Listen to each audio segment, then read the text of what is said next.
And we got another video. I don't know why I would start off the video like that. But anyway, this is going to be a reaction to The Big Lebowski. Um, I was first introduced to this movie in high school. A friend of mine's was basically it was his favorite movie. I think I watched it probably once. To tell you the truth, I think I've watched this movie twice. Probably watched this movie once in high school and never looked at it again. Now, that's not to say it's a horrible movie, but I feel like it has a little bit of a Quentin Tarantino feel to it.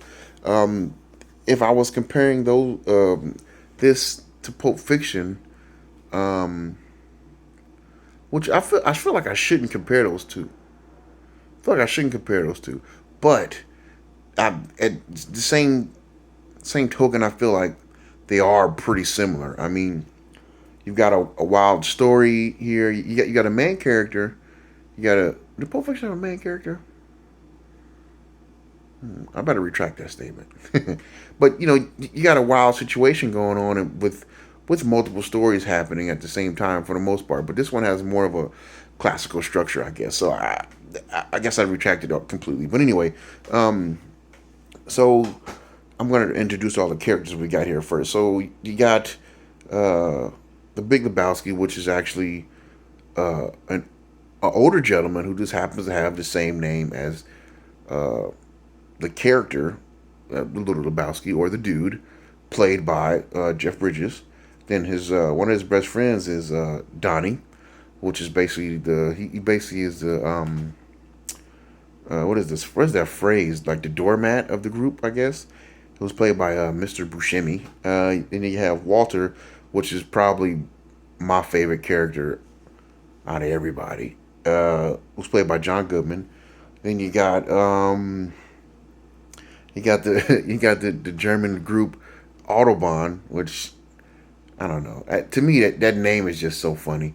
And then you got Mr. Treehorn, and then you got of course he's like a rancher slash cowboy type character who just happens to be narrating the complete movie, and who seems to always be sitting at the bar when the dude walks out or is buying a beer or something like that, which apparently is getting him credit. But anyway, oh yeah, almost forgot. And then you have Maud and Bunny. Well, I guess you shouldn't put those two together because Bunny, her character, pretty much doesn't say much. Hey, that's the thing. Maybe that's the theme about this movie. They have multiple characters who appear often and don't say much of anything. Um, I guess you don't have to say much to build a character out. That's that's a good element of this movie, huh? That's a takeaway. Bunny is the wife of the Big Lebowski. Boy, that's a story.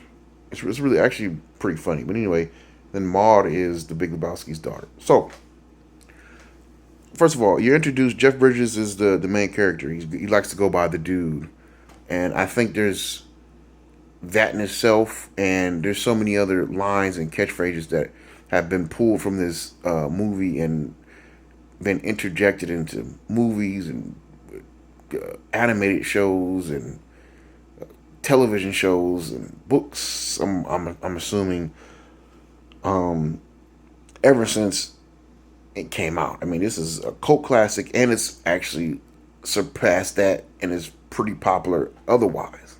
Because usually when you say cult classic, I feel like but also cult classic. I mean, it's a little like cult classic would be the typical cult classic in my mind is probably Evil Dead or Starship Trooper or something like that. Those movies seem to fit that bill a little bit, but this one is definitely a cult classic. But it's like has a little bit more, it's more popping, what the kids say. Um, so you introduced to Jeff Bridges' character first, and he doesn't give the impression of a person who has their life together, right? Um, you get to see his living space, you get to see his situation with his money, and you're like, how's this guy surviving? At least my head, I'm like, how's this guy surviving? But he's pretty much surviving on that, I guess, good karma that comes from the world, if that makes any sense. Like As long as you're a good person and you do good, good things will happen to you. I'm assuming that's how he's. I'm assuming that's how he's fueled and how he gets to just cartwheel through life.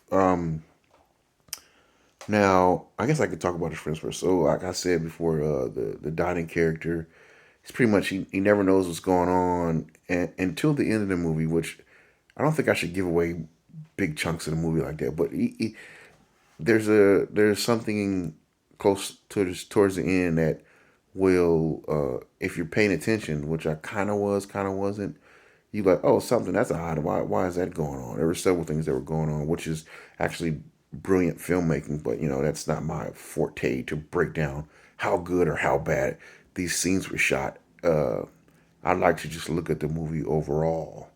It was a great movie. But anyway, so Donnie's basically the stepping stone. Not the stepping stone. That's a good way of putting it. He's the doormat. Everybody walks over him and cleans their shoes on him. He never knows what's going on, and he's just like pretty much lost throughout the whole movie. Then you got his other friend Walter, who's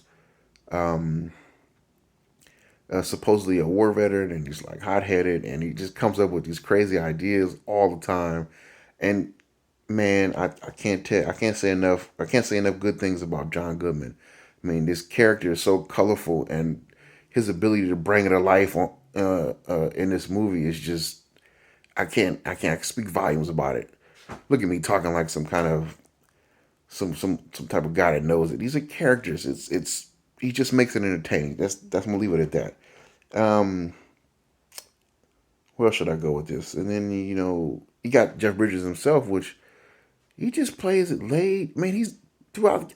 I feel like throughout the whole movie, he's pretty laid back and calm, which I think is actually refreshing considering what's going on around and all of like stupidity that's going on. I mean, not uh, in the way of like Dumb and Dumber, but like just almost seems real. The the stuff that's going on, like it almost seems like it actually happened, right? Um, so let me try and give a better overview of the dang movie. So after you're introduced to Jeff Bridges' character and you see how he's living, out of nowhere, somebody just bursts in his door and they're talking about there's a ransom, we need the money, this, that, and the third. No, not necessarily. They didn't get to that part yet. I apologize. They're talking about we need the money because the Big Lebowski, his wife, which is Bunny, she owes money to the guy Treehorn, right? And they think Little Lebowski is Big Lebowski, but then they realize, oh, it's not the same guy, but damage has already been done. So Walter gets the puts the great idea into the dude, puts the great idea in his head. Hey, go talk to Big Lebowski and at least get a new rug. So that that encounter leads to him being a money handler when Bunny comes up missing, and maybe there's a ransom. It leads to him becoming a guy. He's gonna get $20,000 just to hand off the money, but then Walter comes with him, and I have to try to explain this scene. So it's a simple handoff. All I have to do is drop the money, and Bunny will come back, right? Dude brings his dirty laundry, puts it in a suitcase, throws that out the window, and then while he's driving away, he decides to jump out the car with a gun that's not on safe and basically charged. When he hops out the car, the gun hits the ground and has a hair trigger. It goes off, flattens the tire, puts a couple holes in the back of the in the back of the car. The dude winds up crashing the car, and his friend Walter is like limping because he jumped out of a moving car.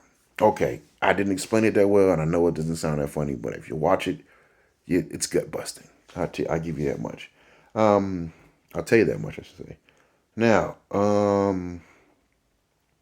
past that, and then I guess that group, the Autobahn, they want money too because they've heard about.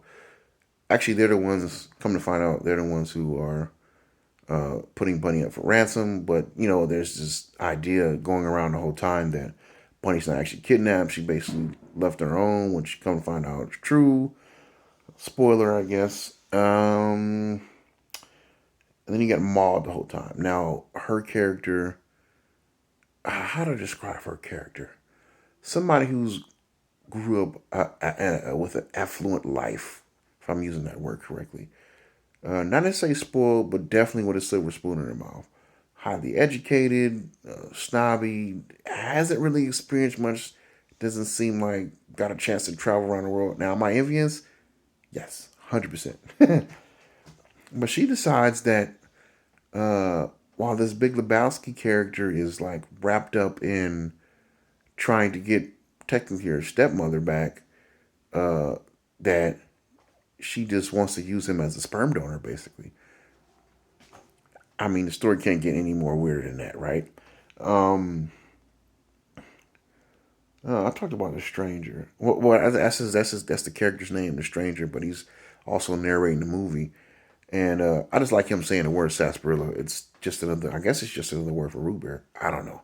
Um, what else should I put in here about this movie? If I talk about it anymore, I might give away too much, right? Yeah, I think it's worth a watch. It's a good movie. It's not high on my list, but it's a good movie.